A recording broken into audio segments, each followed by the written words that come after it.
All right, Black Trackers, welcome back to another blog. I want to take the opportunity to just discuss our new strength program, Westside Barbell. We'll be following this for the next few months. And I just want to make sure that we're all comfortable with what's going on here. Okay, it's a little bit different than what we normally do for our Black Track strength. Okay, Westside is made up of 4 different days. We have max efforts lower, okay, max effort upper, dynamic effort lower, and a dynamic effort upper. Okay, each of these days for the max efforts have a max effort lift plus some accessory work. Then dynamic effort days have some band speed work plus some accessory work. Okay, those 4 days will be programmed into Monday, Wednesday, Friday. This is just on beyond the whiteboard. You can set this up however it works for you during your week. Okay, so if Monday, Wednesday, Friday is not doable, maybe Tuesday, Thursday, Saturday, or Monday, Tuesday, Friday is, whatever works for you. My only recommendation is that you stay in order. Okay, so stay in order of max effort lower, then max effort upper, dynamic effort lower, dynamic effort upper, and just keep cycling through that. Okay, you can see kind of the schedule we have set up for the first month. This will repeat through the second month and so on. A few guidelines, rules, whatever you want to call them, for max effort days. First, we don't want to take any more than 3 attempts above 90%. Okay, so warm up to 90%, take your 3 attempts, and be done. Okay, 1, this keeps us on track, on time. Number 2, it's going to minimize fails, which is our second point. Okay, we do not want to be getting up to a point on any of these days where we're just banging our head against the wall trying to get a new PR and failing and failing and failing. Okay, that's not what this is about. Last thing is use spotters, use a friend, or we have some spotter arms here, specifically on our back squat and bench press days. We want to make sure that we're all safe. Okay, for dynamic effort days, our focus is speed. Okay, especially pushing through the bands.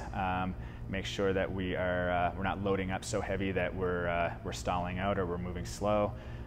This is all about developing speed strength. Okay, it's set up in an EMOM style. So back squat, for example, is a 12x2.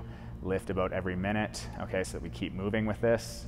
And then band setup, I'm going to get to in a second. Okay, last note I have on the board here is accessory work. Don't skip this. Okay, this is where our gains are made. Okay. This is where we develop, we get stronger.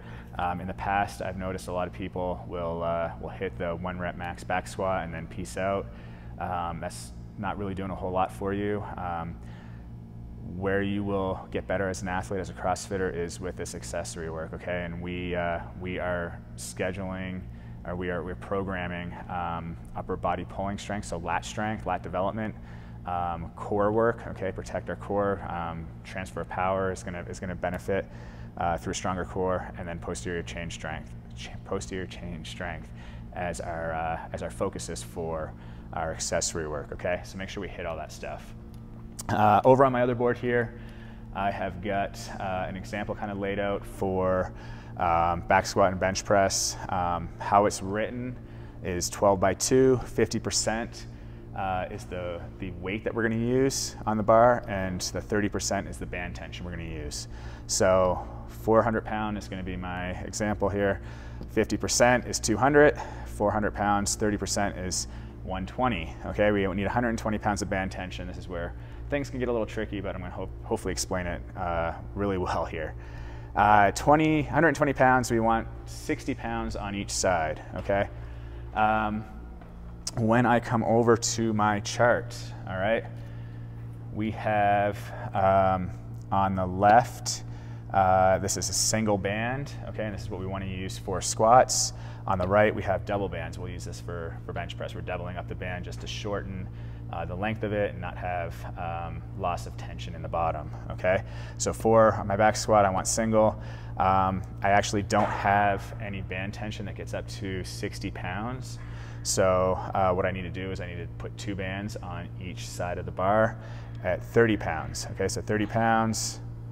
The yellow thing here is how much length you need, the distance between the top of the band and the the pin when it's stretched out to the full tension, meaning when I'm standing at the top of my squat, how far down do I need the pin in order to get 52 inches, okay? Or to get my 30 pounds of band tension, I need 52 inches, all right? Right next to the chart, we've got our Westside bands. We'll try to keep these separate from our stretching bands and the other bands we have over by the rower. So please help us with that. And then last little rotation I've got here is our setup. I'll move back so you guys can see the box squat. And we'll move back in closer so you can see that we have, on this rack only, we have our inches, our numbers listed out every 2 inches up and down the rig, okay? And you can see top of my shoulder is about 58 inches.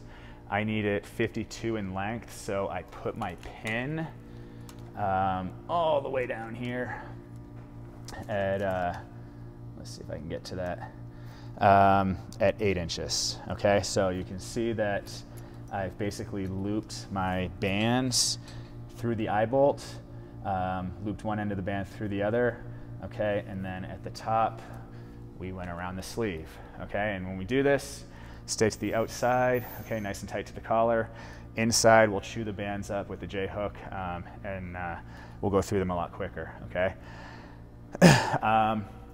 I need to put the second band on, get the other band on the other side, and I am all set up for box squats, okay? If I'm doing bench press, I'm not gonna change the bar here, but I need it, I think it was about 32 inches of band tension, okay, to get the right amount here. When I say double up, it means put the band through the eye bolt, double the band up, and those two ends will go around my sleeve, okay? And as you notice, bench press is a little bit shorter range of motion that will maintain tension through the bottom, okay? That is, I think all I need to say right now. For tips and all that on box squatting and bench pressing with bands, plus all the accessory work, anything that we don't normally do on a regular basis within CrossFit, I will attach videos to Beyond the Whiteboard, so you'll be able to see how all that stuff is done and what I'm looking for, okay? So make sure that you check in on those videos, and please let me know if you have any questions on this one. We will talk later.